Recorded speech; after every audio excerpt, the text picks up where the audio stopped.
Yung naikonekta o naiko-connecta namin ang dating Farmally investigation dito sa kasalukuyang investigasyon laban sa mga POGO is not necessarily a new matter about the Farmally scam, pero mukhang Farmally group ito, same cast of characters.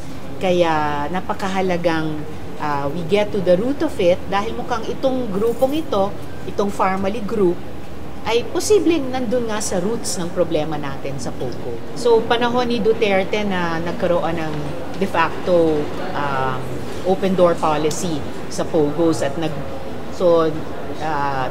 nakukonfront tayo hanggang ngayon ng napakaraming masamang epekto. So, habang sinusundan namin itong investigasyon laban sa POGO at lumitaw na nga yung koneksyong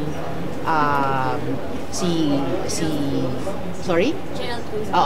Ngayong lumitaw yung connection Gerald Cruz at papuntang Michael Yang. Tingnan natin saan tayo dadali ng ebidensya kung this time around makokonekta yung dotted lines hanggang kay Duterte. Will you again invite those people, yung mga tag dun sa Farmally before na nakokonect dito?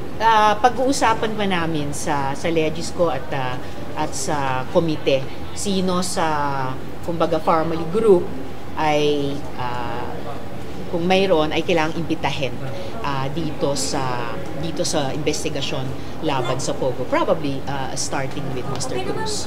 At this point, ano po yung extent nung nakikita niyong connection na parang mastermind po ba si Michael Yang? Paano po ba? Possibly, kasi ang laki ng papel na ginampanan niya dun sa Farmally scam.